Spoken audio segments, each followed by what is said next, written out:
건 없고요. 오늘 저희가 민수기를 다루려고 합니다. 민수기 마지막 시간인데요. 이 민수기 36장은 좀 어떻게 보면 부록과 같은 장입니다. 그래서 이 장에서 말씀하시는 것들이 오늘 좀 주일에 나눴으면 좋겠다는 생각이 들어서 좀 순서를 바꿔서 민수기를 오전 설교로 다루려고 합니다. 본문은 민수기 36장입니다. 36장 1절부터 13절까지 있는데요. 저희가 민수기 강해하는 시간이기 때문에 이 본문을 쭉 다 읽고 그 다음에 이 본문에서 중요한 것을 이제 한두 가지 좀 이야기를 하겠습니다. 민수기 36장인데요. 먼저 좀 말씀을 드리면 이제 주된 내용은 배우자 선택에 관한 겁니다. 그래서 저희가 행복한 가정이라는 책을 출간을 했는데요. 이 책의 제일 첫 번째 장이 아마 배우자 선택 기준 뭐 이런 내용을 다루고 있을 겁니다. 그래서 자세한 내용은 그 책을 보셔도 되고요. 그 내용 자체, 주제는 겹치지만 내용은 또 겹치지는 않습니다. 그래서 그 책도 참고해 보시면 좋은데 또 한 가지 제가 당부드릴 것은요. 뭐 누군가를 특정해서 하는 설교는 절대 아닙니다. 그럴 필요가 없어요. 왜냐하면 많은 사람들이 해당되거든요. 그래서 누군가를 뭐 특정하는 설교는 아니고요. 그 다음에 이미 결혼하신 분에 관한 직접적인 말씀은 아닙니다. 이미 결혼한 사람은 지나갔어요. 그래서 그 앞으로 결혼하실 분들에게 해당되는 말씀이라고 보시면 돼요. 그래서 결혼을 앞둔 분들에게 하시는 직접적인 말씀이고요. 이미 결혼하신 분들은 이제 참고로 보시면 됩니다. 물론 이제 이미 결혼하신 분들에 대한 당부도 제가 뒤에 좀 넣는데요. 그냥 참고로 보시면 되고요. 주로 배우자 선택, 앞으로 결혼할 분들에게 주는 성경적인 조언이다. 이렇게 보시면 좋을 것 같아요. 먼저 제가 기도하겠습니다. 하나님 아버지, 저에게 주님의 말씀인 민수기를 주셔서 감사합니다. 이 말씀을 읽는 저희의 마음에 복을 더해 주시기 원합니다.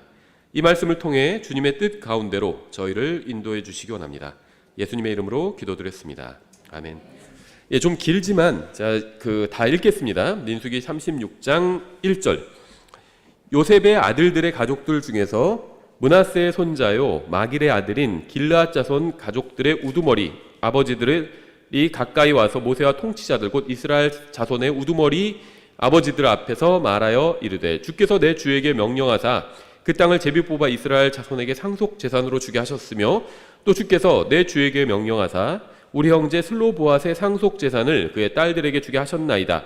그런데 그들이 이스라엘 자손에 속한 다른 지파들의 아들들 중 하나에게 시집가면 그들의 상속 재산이 우리 조상들의 상속 재산에서 떨어져 나가 그들을 받아들일 지파의 상속 재산에 더해지리니 그러면 그것이 우리의 상속 재산 몫에서 떨어져 나갈 것이며 이스라엘 자손의 희년이 올 때에 그들의 상속 재산이 그들을 받아들인 지파의 상속 재산에 더해지고 이로써 그들의 상속 재산이 우리 조상들 지파의 상속 재산에서 떠나리이다 하니 모세가 주의 말씀에 따라 이스라엘 자손에게 명령하여 이르되 요셉의 아들들 지파가 잘 말하였도다. 슬로브앗의 딸들에 관하여 주께서 명령하시는 것이 이러하니라. 이르시되 그들은 자기가 가장 좋다고 생각하는 사람에게 시집가되 중요한 원칙을 말씀하고 있어요. 자기가 가장 좋다고 생각하는 사람에게 시집가되, 그러니까 자기가 좋아하는 사람에게 시집가라는 거죠. 오직 그들의 아버지 지파 가족에게만 시집 갈지니라. 하지만 지파 내에서만 결혼해라. 이런 원칙을 주신 겁니다. 이게 그리스도인들에게 직접적으로 해당되는 말씀은 없어요. 우리는 어느 지파에 속하지 않았죠. 이스라엘의 자손에게 주시는 말씀입니다. 근데 이걸 좀 우리가 영적으로 적용해 볼 수 있다는 겁니다. 7절. 그러면 이스라엘 자손의 상속 재산이 이 지파에서 저 지파로 이동하지 아니하리니 이는 이스라엘 자손이 저마다 자기 조상들 지파의 상속 재산을 지킬 것이기 때문이라. 이스라엘 자손의 어떤 지파 중에서 상속 재산을 소유하는 모든 딸은 자기 아버지 지파의 가족 중 한 사람의 아내가 될 것이니라. 그러면 이스라엘 자손이 저마다 자기 조상들의 상속 재산을 차지하게 되리라. 왜냐하면 이 재산이 이제 아들에게 상속되기 때문에 그런 거예요. 근데 재산이 주로 땅이잖아요. 땅이 아들에게 상속되는데 아들이 없는 경우에 그럼 어떻게 되냐? 이런 얘기를 다루고 있는 겁니다. 그럼 아들이 없는 경우에 이제 딸에게 상속이 되는데 딸이 그 재산을 상속받아서 다른 남자와 결혼하면 결국 그 딸이 상속받은 지파가 다른 지파에게로 넘어가게 되는 거 아니냐. 혹은 아니면 이방인과 물론 이방인이면 결혼하면 안 되겠지만 그럴 경우에 또 완전히 또 소유권이 바뀔 수도 있죠. 이제 그런 것에 관한 말씀이에요. 9절 상속재산은 한 지파에서 다른 지파로 이동할 수 없으며 이스라엘 자손 지파들에 속한 모든 자는 자기 상속재산을 지킬 것이니라 하시느니라.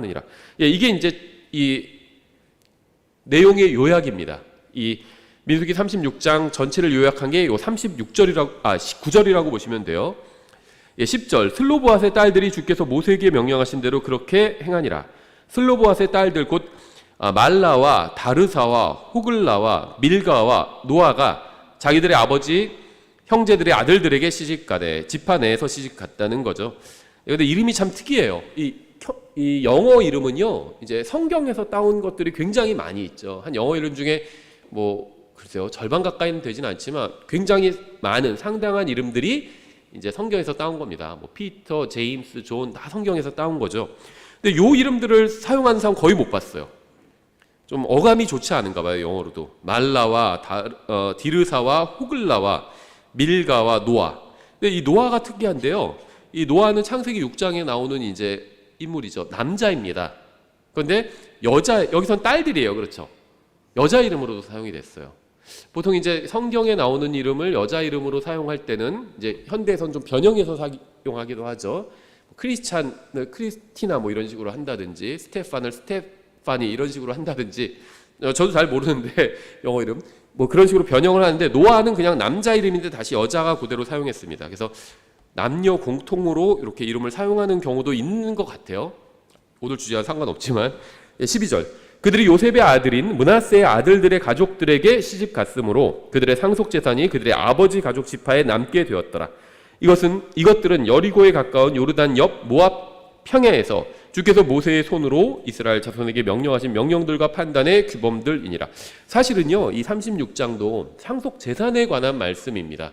그리고 이제 직접적으로 상속재산에 관한 말씀이지만 이제 사실은 굉장히 아주 중요한 내용을 다루고 있는 게 있는데요.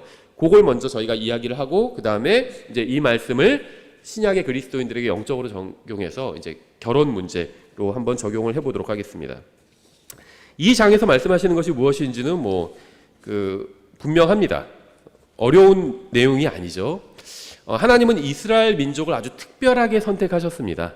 그리고 이스라엘 민족에게 이러한 또 율법의 말씀을 주셨죠. 이스라엘 개인보다 이스라엘 민족이 훨씬 더 중요한 것은 당연합니다. 개인의 인생은 육체를 입고 살아가는 개인의 인생은 80년, 90년, 100년이죠. 그 이상 잘 넘어가지는 않습니다. 근데 민족은 그거보다 훨씬 더 오래 지속이 되죠. 하나님께서 특히 이스라엘 민족은요, 영원히 보존하시겠다고, 지켜주시겠다고 약속을 하셨습니다. 그렇죠. 근데 개인의 삶은 시작이 있고 끝이 있어요. 우리는 고린도전서 13장과 14장을 통해서 그리스도인의 영적 성장은 개인에 대한 관심에서 그리스도의 몸 전체에 대한 관심으로 옮겨가는 것이라는 사실을 배울 수 있습니다. 그러니까 누군가 자기만 생각하는 사람을 보면 그 사람 훌륭하다, 인격적으로 훌륭하다 이렇게 평가하지 않아요. 그렇죠?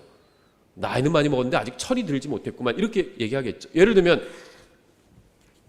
다 같이 먹는 음식인데 자기가 좋아하는 게 있다고 해서 자기만 막 그걸 빨리 다 먹어버려요. 그럼 그 사람을 보고 와 훌륭하신 분이다 이렇게 생각하지 않습니다. 아이고 저 사람 뭘 배웠길래 자기 입인가? 왜 자기만 생각하지? 왜 나눠 먹는 건데 자기만 다 먹지? 이런 얘기를 겉으로는 안 해도 속으로는 그런 생각을 하겠죠. 왜 다른 사람을 생각하지 못하지? 왜 다른 사람을 배려하지 못하지? 이런 생각을 하죠. 그래서 세상에서도 성장한다는 거는 나만 생각하는 것이 아니라 다른 사람도 좀 생각해 주는 겁니다. 내가 이걸 다 갖고 가면 다른 사람이 갖고 갈 게 없겠지. 그러면 여기 모인 사람 예를 들면 10명이면 10분의 1 그만큼만 내가 갖고 가거나 먹는 거예요. 그렇죠? 그리고 나머지가 다른 사람도 드실 수 있도록 이렇게 배려하는 게 그게 이제 다른 사람을 생각하는 겁니다. 그래서 자기를 희생하고 다른 사람을 배려해 줄수록 그 사람은 더 많이 성장한 사람이다. 더 훌륭한 사람이다 이렇게 생각합니다. 그러니까 자기를 희생한다는 건 아예 자기 몫을 챙기지 않는 거죠. 그 다른 사람을 위해서 다 내어줍니다. 그럼 우리가 뭐라고 그러죠? 훌륭하신 분이다. 이렇게 얘기를 합니다. 자기를 희생했다 이렇게 얘기를 하죠. 그래서 영적 성장도 비슷합니다. 나에 대한 생각이 점점 줄어들어요. 그리고 그리스도의 몸에 대한 생각이 점점 커져가는 것. 이게 영적 성장의 하나의 특징입니다. 자기를 더 많이 주장하고 우리 거, 우리 교회, 내 거 이것만 주장할수록 내 감정, 내 야망, 내가 원하는 거 이런 것만 주장할수록 그 사람은 영적으로 훨씬 더 구원 여부와 상관없이 구원받아도 그렇게 하는 사람 대부분입니다. 구원 여부와 상관없이 자기 것을 주장하는 사람일수록 더 영적으로 어린 사람이고요. 자기 것이 아니라 그리스도의 몸을 생각하는 사람일수록 영적으로 더 성장한 사람입니다. 그래서 영적으로 성장할수록 그리스도의 몸에 속한 자신보다 자신이 속한 그리스도의 몸을 훨씬 더 소중하게 여긴다는 거죠. 예, 그래서 뭐 전쟁 중에, 전투 중에 국가를 위해서, 자기 같은 부대원을 위해서, 옆에 동료를 위해서 자기가 희생한다든지, 우리가 그런 사람의 이야기를 들으면 와, 그 사람 참 훌륭하신 분이다, 이런 얘기를 하죠. 마찬가지라는 겁니다. 영적인 것도. 예, 하나님께서 민수기 36장을 통해서 이스라엘 민족에 속한 개인에게 이렇게 말씀하시는 겁니다. 너의 인생이 끝나도 네가 속한 지파는 계속 존속할 것이다. 너의 결혼 생활을 포함한 인생이 다 지나간 후에도 이스라엘 민족은 사라지지 않을 것이다. 이런 내용을 사실 말씀하고 있는 거예요. 그래서 이스라엘 민족에 속한 개인의 삶은 제한적이고 언젠가는 인생이 끝을 보는 날이 있을 겁니다. 그렇죠. 뭐 우리도 뭐 세상에서도 그런 말 많이 하잖아요. 뭐 비슷한 말들도 많죠. 뭐 화무 11홍이다. 그래서 꽃이 막 피고 아름다운 것 같아도요, 다 지나갑니다. 다 지나가요. 한때입니다. 다. 그렇죠. 그렇게 개인이 사라진 후에도 민족은 사라지지 않고 계속 남아있을 겁니다. 따라서 자신이 누리던 재산, 땅이죠. 이것을 민족과 지파의 존속을 위해서 다른 지파나 타국인에게 가지 않도록 결혼을 오직 자신의 지파 내에서만 하도록 이렇게 규정하고 있는 거예요. 그러니까 자유를 누리되 나의 자유로 인해서 우리 지파가 손해를 당하지는 않도록 이런 규정을 둔 거죠. 지파가 손해를 당하고 그러면 결국 그 민족 전체에 해가 되는 거죠. 그래서 내가 자유롭게 할 수 있는 그 선을 그어준 겁니다. 자유롭게 행하고 네가 원하는 사람과 결혼하되 여기를 넘지는 마, 이렇게 말씀하고 있는 거예요. 그 요런 면을 한번 저희가 오늘 신약의 그리스도인들에게 영적으로 적용해 보려고 합니다. 그리스도의 몸은요, 이 세상에서 사명을 가지고 있습니다. 여러분이 구원받았다면 여러분은 그리스도의 몸에 속해 있어요. 그럼 우리가 그리스도의 몸에 속한 사람으로서 누릴 수 있는 게 많이 있죠. 하나님의 아들이었습니다. 예수님을 믿고 하나님의 아들이 되었죠. 그럼 하나님의 아들로서 누릴 수 있는 게 많이 있습니다. 가장 큰 것은 언제라도 밤낮 구분 없이 새벽 1시에, 새벽 2시, 새벽 3시에도 하나님의 은혜의 왕자 앞으로 담대하게 나갈 수 있습니다. 그렇죠. 그게 가장 큰 특권이겠죠. 근데 이제 특권만 있는 게 아니라 어떤 하나님 앞에서 책임도 있습니다. 가장 큰 책임은 뭘까요? 하나님의 아들이 되었으면 하나님의 아들답게 사는 겁니다. 그렇죠. 예. 그래서 우리는 그리스도의 몸에 속하게 되었고 또 사명을 가지고 있다는 겁니다. 해야 할 일이 있다는 거예요. 그러니까 구원받고 나서 제가 깨닫게 된 게 무엇이냐면 나의 인생은 나만의 것은 아니구나. 하나님께서 나에게 마음대로 쓰라고 주셨습니다. 저의 인생을. 또 제가 가지고 있는 것들을. 그런데 이것을 오직 나만을 위해서 쓸 수는 없겠다는 걸 알게 된 거예요. 인생과 제 건강과 제 재산과 제가 가지고 있는 것들을 주님을 위해서도 써야 될 책임이 있다는 겁니다.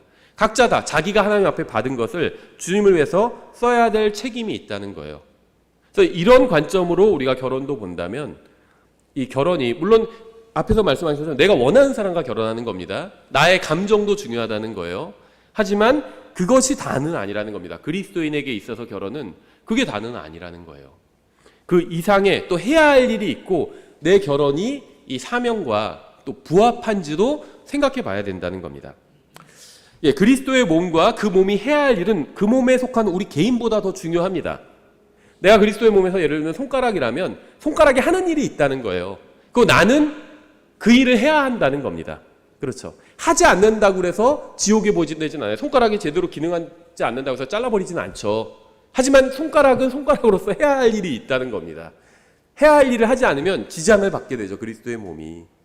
그래서 내가 그리스도의 몸에 정말 속했다고 믿는다면 내가 해야 할 일은 무엇인지도 한번 진지하게 생각해 보셔야 한다는 겁니다. 만일 여러분이 하나님과 예수님을 사랑하지 않는 사람과 결혼을 하면 그것은 여러분의 인생 자체만 해악을 끼치고 여러분의 인생만 불행하게 만드는 것이 아니라 그 이상의 불행을 가져옵니다. 불신자와의 결혼은 여러분에게 맡겨진 복음 사역을 망쳐버리는 거예요. 불신자의 결혼은요, 여러분이 주님을 섬기지 못하게 만들고 여러분의 자녀를 주님의 말씀으로 양육하는 것도 방해합니다. 여러분이 불신자와 결혼함으로 인해서 생기는 그러한 불행은 여러분의 인생뿐 아니라 여러분의 자녀의 인생과 그 자녀들의 자녀의 인생과 자녀들의 자녀들의 자녀들의 인생과 그런 것까지 다 영향을 끼친다는 거예요. 오늘 저희 집사님도 이제 모태신앙 얘기를 하셨는데요. 킹제임스 성경 진영에서 막 모태신앙이라면 엄청 싫어해요. 막 경기 반응을 일으킬 정도로. 예수님을 믿고 구원받는 건데 왜 자꾸 모태신앙 얘기를 하냐 이렇게 얘기하는데 이제 모태신앙이란 말이 영어로도 없죠. 근데 비슷한 말은 있어요. 이게 이제 어떻게 표현하냐면 그리스도인 부모, 크리스찬 가정에서 내가 자라났다. 이런 표현입니다. 그게 모태신앙과 같은 말이죠. 모태신앙의 말이 우리 엄마가 나를 배웠을 때부터 교회 다니셨다. 이 말이잖아요. 뭐 모태신앙 이런 말도 있다고 하는데 모르겠어요. 그게 뭔지는. 다 못한다 해가지고 모태신앙이라고 하는데 그거 말고 모태신앙. 그냥 우리 엄마가 나를 뵌 채로 교회 다니셨다는 거예요. 저는 그게 나쁘다고 생각하지 않아요. 그게 구원은 아니죠. 근데 그게 나쁜 건 아니죠. 우리 어머니가 나를 임신한 상태에서 어디 클럽 다니시는 것보다는 교회 나가시는 게 훨씬 좋지 않나요? 그게 왜 나쁜 건, 그걸 왜 싫어하는지 모르겠어요. 독립침략에서 굉장히 싫어해요. 그 얘기하면 막 구원받지도 않았다고 막 뭐라 그러고 막 그래요. 근데 그건 나쁜 게 아니에요. 어디 이상한 데 다닌 것보다 나를 임신한 상태에서 교회를 오신 거잖아요. 그거는 결국 자녀에게 좋은 영향을 끼치겠죠. 저는 17살 때 예수님을 믿고 지금까지 거의 교회를 빠진 적이 없이 다녔거든요. 근데 그 전부터 다녔으면 또 달랐겠죠. 17살 때부터 성경을 읽기 시작했습니다. 그래서 거의 20살 될 때까지는 한 달에 한 번씩 읽었어요. 개혁성경을. 근데 그 전부터 제가 하나님 말씀을 알았다면 또 달랐겠죠. 제 인생이. 그러니까 어렸을 때부터 저는 어렸을 때요. 부모님이 예수님을 믿지 않으셨어요. 그래서 제가 예수님을 믿고 부모한테 전도도 하고 했는데 그게 잘 되지 않았습니다. 그래서 논쟁을 굉장히 많이 했어요. 특히 아버지와. 아버지는 동양 종교를 좋아하셨었거든요. 논쟁을 많이 했습니다. 근데 이 신앙을 두고 논쟁하기보다 아버지가 저에게 하나님 말씀을 가르쳐 주셨다면 훨씬 더 좋았겠죠. 아버지가 예수님을 믿고 구원받았다고 해서 제가 자동으로 구원받게 되는 건 아닙니다. 그렇죠. 부모님이 예수님을 믿고 구원받았다고 해서 자녀들이 자동으로 구원받게 되는 건 아니에요. 하지만 부모님이 양쪽 다 아버지 어머니가 예수님을 신실하게 믿는 분들이라면 자녀들이 하나님의 말씀으로 양육을 받고 굉장한 큰 유익을 얻을 확률이 높아지는 거죠. 하나님의 말씀으로 양육받는다는 건요 굉장한 특혜입니다. 교회에서도 그렇고요, 가정에서도 그래요. 교회에서도 하나님의 말씀을 가르치는 교회인지 그게 굉장히 중요해요. 음식 잘 나오는지, 좋은 주차가 편한지, 저희 교회 얘기하는 거 아닙니다. 주차 편한지, 교회가 넓은지, 목사가 무슨 친절하고 잘생기고 밥도 잘 사주는지 그런 게 중요한 게 아니에요. 하나님의 말씀으로 양육받는 것, 교회에서 이게 굉장한 특혜라는 겁니다. 가정도 마찬가지예요. 부모님이 어머니 아버지가 다 하나님의 말씀으로 자녀를 양육한다면 그건 굉장한 특혜를 받는 겁니다. 비록 세상에서 국영수 학원 같은 거 잘 못 다녀도 돈이 없어서 못 다닐 수도 있죠. 그래도 하나님의 말씀으로 부모님께 양육을 받는다면 그건 엄청난 특혜를 받는 거예요. 그게 좋은 거죠. 근데 만약에 불신자와 결혼하면 그거를 한쪽만 하게 되잖아요. 그것도 반대할 수도 있죠. 우리 아이는 정말 수학 가르치고 이것도 중요하지. 근데 하나님 말씀을 아는 게 더 중요해. 이렇게 얘기했는데 무슨 소리 하고 있어요? 하면서 따질 수 있잖아요. 한쪽이. 그래서 결혼해서 가정을 꾸리고 이게 하나님의 뜻 가운데 있는 일이죠. 아이를 낳고 거기서 끝이 아니죠. 아이들에게 하나님의 말씀을 가르치고 양육하는 게 그리스도인 부모가 해야 할 일 중에 하나입니다. 그런데 양쪽 다 그리스도인이 아니면 이게 상충된다는 거예요. 내가 하나님 말씀으로 양육하려고 하는데 한쪽에서는 방해한다는 겁니다. 왜 자꾸 쓸데없이 성경 얘기를 해? 수학이 훨씬 더 중요하지 하면서 방해할 수 있다는 거예요. 그럼 내가 그리스도인으로서 해야 될 사명에 위해가 가해진다는 겁니다. 그 사명을 완수할 수 없게 된다는 거예요. 그래서 아이가 하나님을 믿고 예수님을 믿고 구원받는 건요, 그 아이의 결정에 달린 일이죠. 부모가 강제로 믿게 할 수는 없어요. 그렇죠? 말을 우물가까지 끌고 갈 수 있어도 강제로 물을 마시게 할 수는 없잖아요. 하지만 복음을 전해줄 수 있습니다. 좋은 부모는요, 어렸을 때부터, 훌륭한 그리스도인 부모는 어렸을 때부터 자기 자녀에게 복음을 전해줍니다. 그런데 부모 중에 한 사람이 구원받지 않은 사람이면 그걸 또 막을 수도 있잖아요. 왜 자꾸 애한테 쓸데없이 부정적인 얘기를 해? 우리 애가 무슨 죄인이야? 왜 죄인이라고 그래? 하면서 그럴 수 있잖아요, 한쪽이. 그럼 이 복음 사역도 망가져 버리는 거예요. 그리스도의 몸은요, 복음을 전하는 일을 합니다. 주님의 이 머리의 명령을 받아서 복음을 전하는 일을 하는데 그 사역이 가정에서부터 막히는 거예요. 가정이 가장 1차적인 사역지거든요, 그리스도인에게 있어서. 근데 부모가 협력해서 같이 복음을 전하고 하나님의 말씀을 가르치는 일을 해야 되는데 가정에서 그게 방해를 받는다는 거예요. 그래서 내가 불신자와 결혼하면 나에게만 해악을 끼치는 것이 아니라 우리 가정, 우리 아이들, 또 그 아이들의 아이들 계속 해악을 끼치는 걸 수 있다는 겁니다. 물론 불신자 가정에서 태어나도 그 아이들의 아이들이 또 예수님 믿고 구원받을 수도 있죠. 저희 아버지 또 할아버지는요, 구원받지 않은 분들이었어요. 할아버지는. 전 구원받았잖아요. 이게 바뀔 수도 있습니다. 하지만 할아버지 때부터 예수님이 신실하게 믿어왔다면 얼마나 더 좋았을 거예요. 대대로 그렇죠. 하나님 말씀으로 우리 아버지도 하나님의 말씀으로 양육받고 나도 어렸을 때부터 하나님의 말씀으로 양육받았다면 훨씬 더 좋았겠죠. 그러한 일에 방해가 된다는 겁니다. 복음 사역에 방해가 되는 일을 하는 거예요. 내가 불신자와 결혼하는 건. 믿는 사람이 믿지 않는 사람과 결혼하면요, 서로 다른 기준으로 자녀를 양육하려고 하게 되고요, 그러면 자칫 가정도 분열될 수 있어요. 믿지 않는 사람과의 결혼은 불행을 초래합니다. 자신이 속한 지파 밖에 있는 사람과 결혼하지 말라고 말씀하고 있죠. 그리스도의 몸 밖에 있는 사람과 가정을 꾸리지 마십시오. 여러분처럼 생각하고 여러분처럼 믿고 여러분처럼 사는 사람과 결혼하십시오. 여러분처럼 예수님을 사랑하고 하나님의 말씀을 사랑하는 사람과 결혼하십시오. 여러분처럼 믿지 않고 생각하지 않고 말씀을 사랑하지 않는 사람과는 결혼하지 마십시오. 그것은 인생에 큰 불행을 불러옵니다. 믿음에 있어서 여러분과 같은 사람을 찾고 그 사람과 결혼하십시오. 이 창세기 1장에서 하나님은 종류대로 창조하셨습니다. 하나님은 같은 종류의 창조물이 만나 그 자신과 같은 종류의 열매를 맺기 원하십니다. 이런 말을 하면 자신은 사랑하는 사람과 결혼하고 싶다고 하는 사람이 있어요. 당연하죠. 제가 지금 같은 믿음을 가진 사람과 결혼하라고 해서 뭐 사랑하지도 않는데 결혼하라 이런 말을 하는 게 아닙니다. 당연합니다. 두 가지 그게 원칙이에요. 같은 믿음을 가진 사람과 결혼해야 되고 사랑하는 사람과 결혼해야 됩니다. 둘 중에 하나라도 빠지면 그러면 그 결혼 안 하는 게 나아요. 그러니까 사랑한다는 이유만으로 믿음이 다른데 결혼하지도 말고요. 또 믿음이 같다는 이유로 사랑하지도 않는데 결혼하지도 말라는 겁니다. 그것도 불행을 초래해요. 고문이에요, 그건요. 사랑하지 않는 사람과 결혼하는 건 고문입니다. 이런 말엔 결혼하신 분들은 아멘 하시면 또 안 되죠. 근데 속으로만 하시면 돼요. 고문이에요. 사랑하지 않는데 결혼하면요.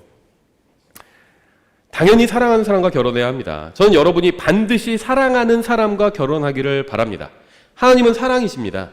여러분이 구원받았다면 여러분의 사랑 안에 하나님이 있죠. 하나님 사랑이세요. 그렇죠?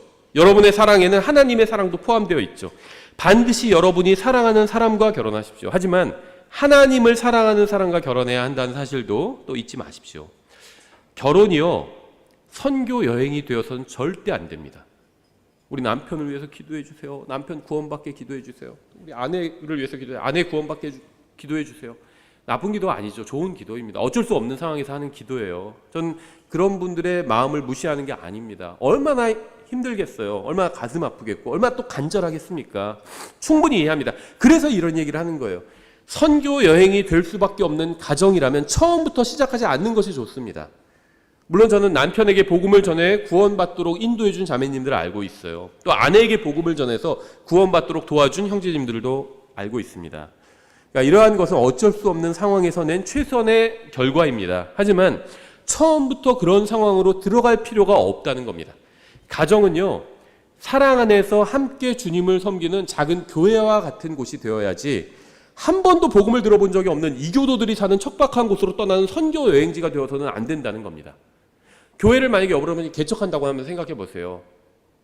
여러분이 형제님이라면 교회를 이 가정을 꾸리는 것과 비슷해요, 원리가. 교회를 안 믿는 사람과 함께 개척하시겠어요? 예수님 안 믿어요. 성경도 안 믿습니다. 그 사람과 함께 교회를 개척할 수 있나요? 믿는 사람과 개척해도 힘든데 다 영적으로 성장한 게 아니니까. 근데 안 믿는 사람과 개척하면 어떻게 되겠어요? 왜 목사님만 설교를 하세요?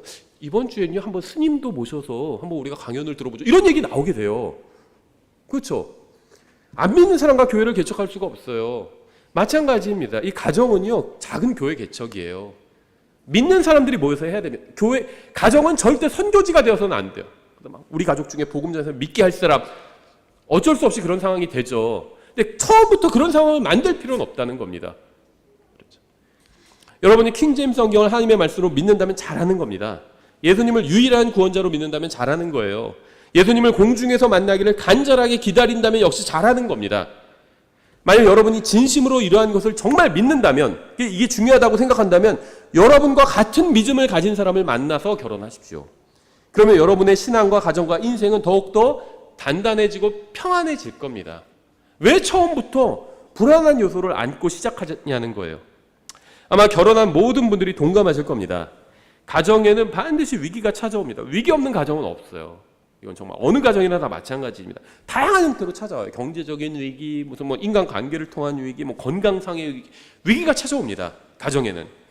부부가 한 마음으로 처리하고 대응해야 할 문제들도 굉장히 많이 있어요. 같은 마음과 생각이 아니면 도저히 헤쳐나가기 어려운 경우도 많습니다. 함께 기도하고 함께 경배드리고 함께 교회를 찾아야 하는 경우도 많이 있어요.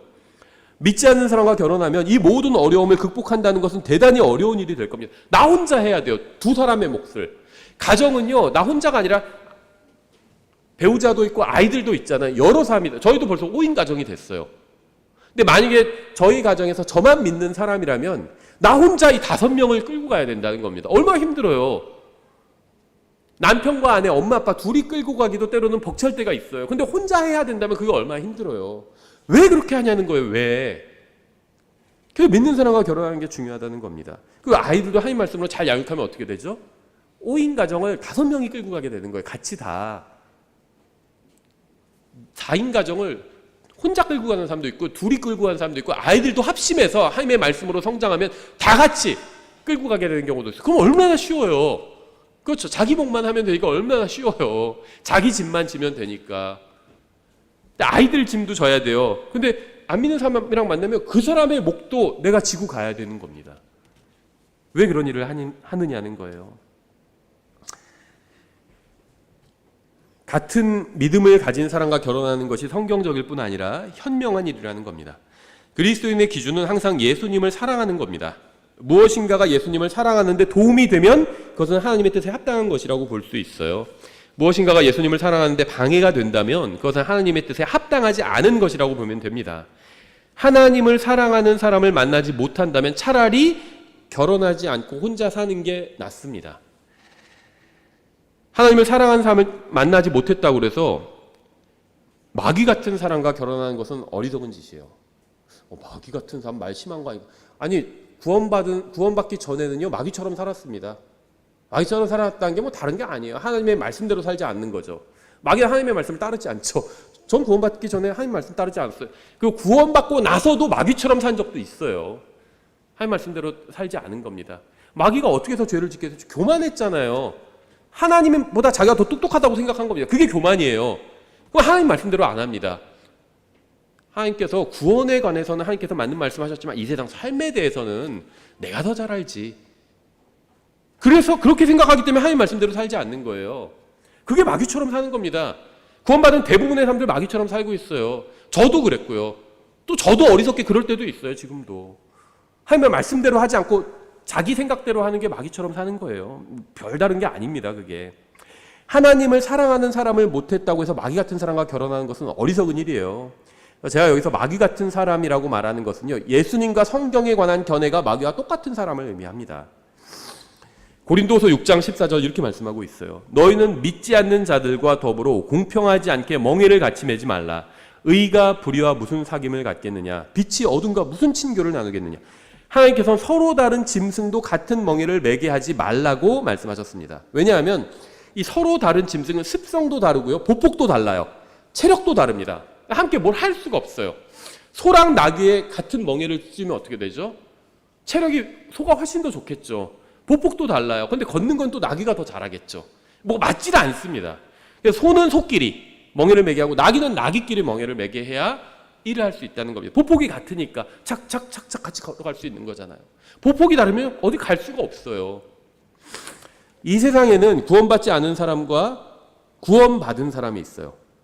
또 예수님을 믿는 사람과 예수님을 믿지 않는 사람이 있습니다. 말씀을 사랑하는 사람과 말씀을 사랑하지 않는 사람이 있습니다. 교회에 가서 경배드리기 원하는 사람과 클럽에 가서 춤추기를 원하는 사람이 있습니다. 만약 여러분이 구원받은 사람이고 예수님을 믿는 사람이고 말씀을 사랑하는 사람이고 교회로 모여서 주님께 경배드리기를 원하는 사람이라면 여러분과 같은 그런 사람을 만나서 가정을 이루시기 바랍니다. 그것이 행복으로 갖는 첫 번째 단추요 관문이에요. 가정을 만드는 일에 있어서 첫 단추를 제대로 끼워야 5년이나 10년 후에 후회하지 않을 수 있습니다. 상담을 하다 보면 그런 분들 굉장히 많아요. 우리 남편 때문에, 우리 아내 때문에 미치겠다는 거예요.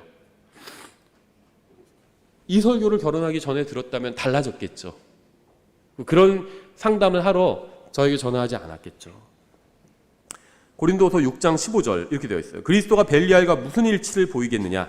혹은 믿는 자가 믿지 않는 자가 무슨 몫을 나누겠느냐? 제가 마귀처 같은 사람이랑 결혼하지 말라고 하니까 좀 말 너무 심하게 하네 이렇게 생각하시는 분이 있을 수 있는데요.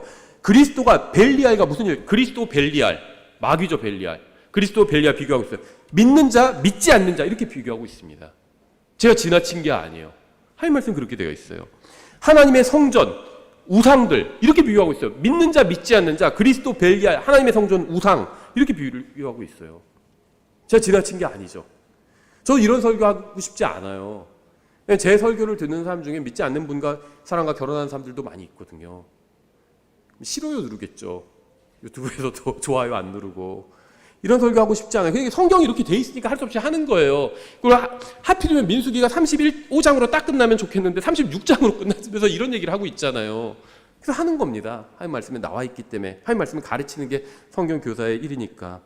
하나님의 성전이 우상들과 무슨 조화를 이루겠느냐? 너희는 살아계신 하나님의 성전이라. 하나님께 이르시되 내가 그들 가운데 거하고 그들 가운데 거닐며 나는 그들의 하나님이 되고 그들은 내 백성이 되리라. 하나님께서는 남자와 여자가 만나 결혼해서 가정을 이루는 것에 관해서 말씀하시면서 일치, 조화 이런 단어를 사용하셨습니다. 반드시 자신과 일치하고 조화를 이룰 수 있는 사람과 결혼해야 합니다. 보기에 좋은 사람과 결혼하는 것은 당연하죠. 저는 얼굴 보기도 싫어.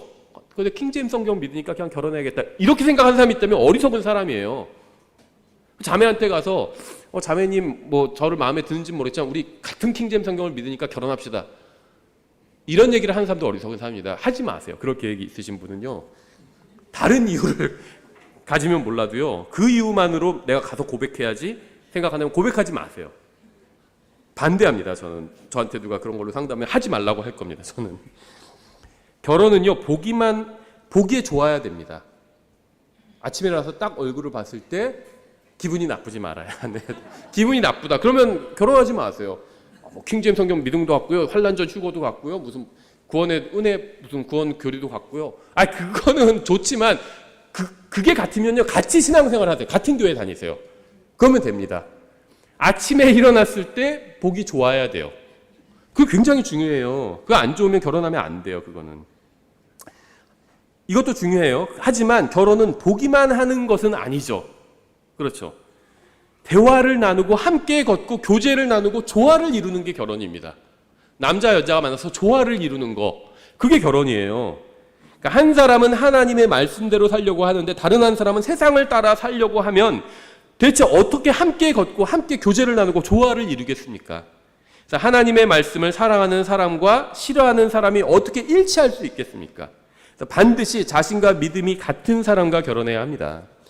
누구와 결혼해야 할까요? 믿는 사람과 결혼해야 합니다. 하지만 거기서 끝나서는 안 돼요. 그리스도인의 교제를 나눌 수 있어야 합니다. 결혼한 후에 복음을 전해서 배우자를 구원받게 하겠다고 생각하는 사람들이 있습니다. 그걸 장려하는 분도 있어요.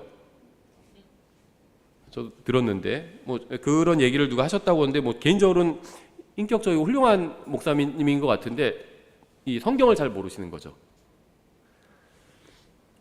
우리 교회 청년이 100명이 있으면은 우리 교회 내에서 예를 들면 성비가 50대 50 갖다 쳐요. 우리 교회에서 결혼하면 믿는 사람의 수가 증가하지는 않죠. 근데 예를 들면 불신자들과 결혼해서 데리고 오면 청년 100명이 200명이 되는 거죠. 그래서 불신자들과 결혼해라 이렇게 얘기하시는 분이 있다고 하는데요. 모르겠어요. 뭐 계산은 잘하시는지 모르지만 성경적이지는 않은 것 같아요. 잘못된 생각입니다. 잘못된 생각이에요. 결혼하고 나서 배우자를 구원받게 하겠다고 생각하는 사람들이 있는데 그게 가능한 경우도 있습니다. 그렇죠. 안 믿는 사람이랑 결혼해서 복음 전해서 믿게 하는 경우 있어요, 분명히. 근데 누구도 보장할 수가 없습니다. 그렇죠. 왜 보장받지 못하는 일을 하려고 할까요? 뭐 크게 봐서 확률 50%도 안 되지만 50%라고 쳐요. 불신자와 결혼해서 내가 이 사람을 복음 전해서 이 사람이 믿게 될 확률이 믿을 수도 있고 안 믿을 수도 있죠. 그렇게 본다면 50%죠. 실제로는 확률이 훨씬 더 낮아요. 근데 50%라고 그냥 쳐요. 만약에 무슨 보험 가입하는데 받을 확률이 50%다. 아니면 은행에 저축을 하는데 이걸 나중에 만기가 됐을 때 내가 받을 확률이 50%다. 그럼 그런 거 하겠습니까, 저축을? 은행원이 이거 받으실 확률이 50%나 됩니다. 이러면 뭐라고 하실 거예요? 당신이나 하시고 그러겠죠. 그걸 왜 해요? 100% 다 받고 이자까지 받아야지 하지. 더 좋아지려고 하는 거 아닌가요? 안 믿을 수도 있어요. 내가 신앙생활하는데 방해할 수도 있어요. 근데 왜 그런 확률에 내 인생을 거냐는 거예요. 예. 인류 역사는요, 그러한 일이 대단히 어려운 일이라는 사실을 증언합니다. 만일 여러분의 남편이나 아내가 믿지 않는 사람이라면 하나님께 은혜를 구하십시오. 이미 믿지 않는 사람과 결혼한 상태예요. 그러면 하나님께 은혜를 구하십시오. 그렇게 하면 그들을 구원할 수 있는지, 또 어떻게 하면 그들을 구원할 수 있는지 지혜를 구하고요, 주님의 인도를 구하고 또 그들의 구원을 위해서 희생을 치를 각오를 단단히 하십시오. 이미 구원받지 않은 사람과 결혼한 상태라면 그렇게 하는 길밖에 없어요. 하지만 아직 결혼하지 않았다면 왜 스스로 용광로 속으로 들어가려고 할까요? 여러분이 이미 가지고 있는 믿음을 파괴시킬 만한 관계에는요, 들어가지 않는 것이 좋습니다. 여러분의 믿음이 자라지 못하게 하는 관계라면 아예 시작도 하지 않는 것이 좋습니다. 누군가를 만나기 위해서 하나님을 포기하고 예수님을 포기하고 성경을 포기해야만 한다면 대단히 잘못된 사람을 만나고 있는 겁니다. 여러분과 같은 믿음을 가진 사람과 만나서 결혼하십시오. 결혼은 하나님께서 정하신 겁니다.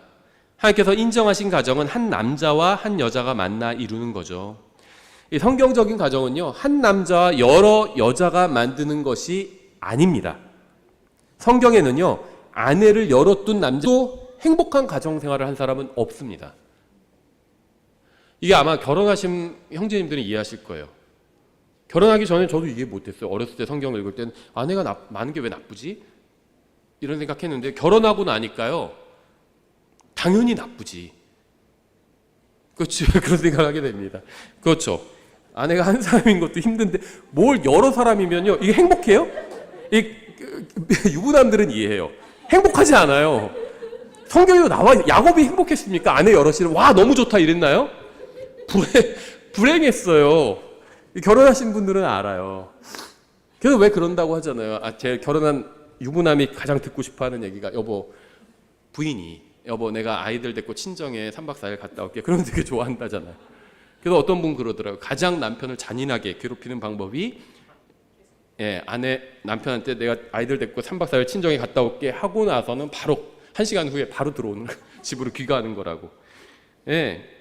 여러 아내는요 항상 불행을 가져왔습니다. 성경에 보면 성경은 어느 누구도 두 주인을 섬길 수 없다고 말씀합니다. 이게 뭐 그 말씀은 아니겠지만, 그러니까 시사하는 바가 크죠. 한 사람도 섬기기 힘든데 무슨 두 주인을 섬겨요. 불가능하죠. 결혼은요 평생의 약속이지만 개인적인 선택 사항입니다. 고린도전서 7장 39절 이렇게 되어 있어요. 아내는 자기 남편이 살아있는 동안에 법에 의해 매여 있을 때, 결혼 일종의 계약이에요. 그렇죠? 법에 매여 있는 겁니다. 자기 남편이 죽으면 자유롭게 되어 자기가 원하는 자에게 시집갈 수 있거니와 오직 주 안에서만 할 것이니라. 이 표현 때문에 인용했는데요, 이 민수기 36장의 표현과 일치하죠. 자기가 원하는 자에게 시집갈 수 있거니와 오직 주 안에서만 할 것이니라. 똑같죠. 민수기 36장에서 원하는 사람에게 하고 결혼하되 지파 내에서만 해라, 이렇게 말씀하고 있죠. 똑같은 말씀이에요. 그리스도인도 자기가 원하는 사람과 결혼할 자유가 있습니다. 같은 믿음을 가진 사람이라고 해서 원하지 않는 사람과 억지로 결혼할 필요가 전혀 없어요. 그거 갖고 협박해서도 안 됩니다. 예전에 교회들 보면요, 전도사들이 이런 거 갖고 협박 많이 했어요. 예쁜 자매들한테 가가지고 자매랑 결혼하는 게 하나님의 뜻이다. 막 하면서 같이 주님의 뭐 일을 해보자 막 이러면서 했는데, 예, 자기가 괜히 좋아가지고 하나님의 뜻을 갖다 붙인 거죠. 그 자매도 자기가 좋아하는 사람과 결혼할 자유가 있는 거죠. 그 전도사도 자기가 좋아하는 사람한테 가서 그런 얘기 하는 것처럼, 원하지 않는 사람과 하는 결혼은 불행으로 가는 길입니다. 사랑하지 않는 사람과 하는 결혼은요, 불행으로 가는 길이에요. 원하는 사람과 결혼하십시오. 다만 오직 주님 안에서만 하십시오. 이게 성경의 권면이자 명령이죠. 원하는 자에게 시집갈 수 있다는 것은 감정을 배제하지 않는다는 겁니다. 사랑하는 마음이 전혀 들지 않는데 상대방이 킹제임스 성경을 믿는다는 이유만으로 결혼하는 것은 굉장히 어리석은 짓이에요. 그래서 실제 전 여러 번 봤어요. 중간에 서신 분들이 농간을 부려가지고 사랑하는 마음이 없는데 결혼한 커플들을 이 독립춘회교에서 여러 커플 봤습니다. 근데 그냥 참고 사는 커플도 있고요. 근데 행복하지 않아요, 보면. 어떤 커플은 헤어졌습니다. 근데 두 커플 다 중간에 선 사람들이 비슷한 좋은 의도로 했겠죠. 근데 뭐 장난질이라면 장난질인데 어떻게 했냐면, 여러분 자매한테 가서 어떤 형제 얘기하면서 그 형제가 자매 좋아하던데? 이렇게 얘기를 한 겁니다. 근데 서로 관심이 없는 사람들이에요, 둘 다. 근데 그렇게 가서 얘기한 겁니다. 그 자매는 그 형제에 대해서 한 번도 생각해 본 적이 없는데 자기 좋아한다고 하니까는 하고 좀 다르게 보인 거예요. 그렇죠? 형제한테 가서 그 자매가 형제 좋아하던데 이런 겁니다. 서로 관심이 없어서, 서로 스타일도 아니고 관심도 없어서, 좋아하는 마음 전혀 없었는데 관심이 있다고 하니까 이제 다 두 커플 다 노처녀 노총각이었어요. 그러니까 그래 뭐 나를 좋아한다고 하니까 하고 결혼했는데 나중에 신혼여행 가서 얘기해 보니까 아닌 거예요. 너가 나 좋아한다며. 근데 아닌 거였습니다. 서둘러 결혼하다가 급하게 두 커플 다 그랬어요. 근데 한 커플은 참고 살아요. 그냥 두 커플 다 애가 있어요. 한 커플은 참고 살고 한 커플은 헤어졌습니다. 사랑하지 않으니까 헤어진 거예요. 감정을 배제하는 결혼은요, 그거는 최악입니다. 사랑하는 마음이 전혀 들지 않는데 상대방이 킹제임스 성경 믿는다는 이유만으로 결혼하는 것은 어리석은 일이에요. 자기가 원하는 자에게 시집갈 수 있거냐 오직 주 안에서만 하라는 것은 기본적인 원칙입니다. 반드시 주님 안에서만 결혼하십시오. 하지만 동시에 반드시 원하는 사람과 사랑하는 사람과 결혼하십시오. 아무리 같은 믿음을 가진 사람이라 해도 사랑하는 감정이 없다면 결혼하지 마세요. 배우자를 고르는 것은 차를 고르는 것과 다릅니다. 사랑하지 않아도 필요를 채워줄 수 있는 차라면 구매할 수 있어요. 내 상황에 그냥 맞는 차라면 구할 수 있죠. 여유 있으면 좀 좋은 차 살 수 있고요. 여유가 없으면 그냥 또 저렴한 차 살 수도 있는 거죠. 그냥 내가 타면 되는 거예요. 쓰면 되는 겁니다. 그렇죠? 그러니까 내 필요가 있어요. 내가 무슨 용도로 쓰겠다. 뭐 짐 싣는 용도로 쓰겠다. 출퇴근 용도로 쓰겠다. 내 용도가 있습니다. 그럼 내 그 용도에만 맞으면 그 차를 사면 되죠. 그러다 나중에 보니까 더 괜찮은 차 나왔어요. 그럼 이 차 팔고 또 그 차 살 수도 있죠. 바꿀 수 있어요. 근데 이러한 기준은 결혼하기 위한 배운자를 선택하는 기준이 되어서는 절대 안 된다는 겁니다. 차를 구매할 땐 감정이 없어도 돼요. 차 사랑하지 않아도 됩니다. 오히려 그분이 이상한 거죠. 차를 사랑하면. 근데 배우자를 선택할 땐 감정이 있어야 합니다. 다른 모든 조건이 맞고 믿음이 일치해도 사랑하는 마음이 전혀 들지 않는 사람과는 절대 결혼하지 말라는 겁니다. 우리는 기계가 아니라 사랑하고 즐거워 기뻐하는 마음을 가진 혼이에요. 혼. 아무리 모든 면에서 맞아도 사랑하는 감정이 들지 않는다면 결혼해서는 안 됩니다. 디모데전서 5장 11절 이렇게 되어 있어요. 그러나 젊은 과부들은 거절하라. 그들은 그리스도를 대적하여 방탕하기 시작할 때 결혼하리라. 14절. 그러므로 나는 젊은 여자들이 결혼해서 자녀들을 낳고 가정을 꾸리며 비방할 기회를 대적에게 전혀 주지 말기를 원하노라. 그러니까 무슨 말이냐 하면 특별한 이유가 없다면 젊은 사람은 결혼하라는 겁니다. 처녀든 과부든 뭐든 젊은 사람은 결혼하라는 거예요. 나이가 좀 있다. 그러면 그냥 혼자 사는 게 나을 수도 있다는 거예요. 나이가 몇인지는 모르겠어요. 좀 나이가 있다면. 근데 아직 젊어요. 애도 낳을 수 있고 예를 들면 젊어요. 그럼 결혼하라는 겁니다. 어떤 이유로든 혼자가 됐다면. 하지만 물론 반드시 그리스도의 몸 안에 있는 사람과 결혼해야 하죠. 이건 민수기 36장의 말씀처럼 유업과 관련된 일입니다. 유업. 민수기 36장의 결혼도 유업과 관련이 있죠. 상속재산과 관련이 있어요. 그리스도인의 결혼도 상속재산과 관련이 있어요. 내가 믿는 사람과 결혼해서 내 믿음이 더 성장해서 주님을 위해서 더 헌신하고 주님을 위한 삶을 살 수도 있죠. 그래서 더 많은 상급을 받을 수도 있죠. 근데 믿지 않는 사람과 결혼해가지고 내가 나의 믿음도 상실하고 주님 위해서 아무 일도 하지 못할 수도 있어요. 그렇죠? 뭐만 하려고 하면 부인이 막 아니면 남편이 막 뭐라고 할 수도 있잖아요. 당신 말이야 교회 일주일에 교회 가서 예배 참석하면 되지 무슨 복음을 전한다고 그래 창피하게 왜 그 아줌마한테 왜 전도지 줬어? 그럴 수도 있잖아요. 왜 편의점에서 왜 전도지 줬어? 창피하게 하도 부인이 막 그러니까 이제 부인 눈치 보면서 못 줄 수도 있어요. 부인이 있으면 상속 유업과도 관련이 있다는 겁니다. 결혼이 그렇죠. 물론 그렇다고 해서 상대방의 믿음만 보고 결혼해서는 안 되죠. 반드시 상대방을 사랑하는 마음이 있어야 합니다. 믿음이 같은 사람과 결혼하지 않는 것이 불행의 시작인 것처럼 사랑 없이 하는 결혼도 불행의 또 다른 시작입니다. 아직 결혼하지 않은 분들에게 말씀드리겠습니다. 여러분과 같은 믿음을 가진 사람과 결혼하십시오. 하지만 아무리 같은 믿음을 가졌다 해도 사랑하지 않는 사람과는 결혼하지 마십시오. 같은 믿음을 가진 사람이나 사랑하는 사람을 만나지 못했다면 여러분이 해야 할 일은 기다리는 겁니다. 어리석게 사랑하지 않는 사람과 결혼하거나 같은 믿음을 가지지 않는 사람과 성급하게 결혼하지 마십시오. 예수님을 사랑하지 않고 말씀을 사랑하지 않고 여러분을 사랑하지 않는 마귀 같은 사람과는 결혼하지 마십시오. 예수님을 사랑하고 말씀을 사랑하고 여러분을 사랑하는 사람과 결혼하십시오. 이미 구원받지 않은 사람과 결혼한 분들에게 말씀드리겠습니다. 여러분의 아내나 남편이 구원받을 수 있도록 최선을 다하십시오. 여러분의 감정과 시간과 재산을 희생해서라도 믿지 않는 남편이나 아내가 예수님을 만날 수 있도록 도와주십시오. 믿지 않는 남편이나 아내가 예수님을 만나는데 도움이 되는 것이라면 무엇이든지 내어주고 희생할 수 있어야 합니다. 내 거 챙길 거 다 챙기면서 서로 막 의견이 다를 때 내 주장 막 관철시키고 내 거 하는 거 다 하면서 그 다음엔 여러분 근데 당신 예수님 믿어야 돼 이러면 누가 믿고 싶겠어요. 희생하십시오.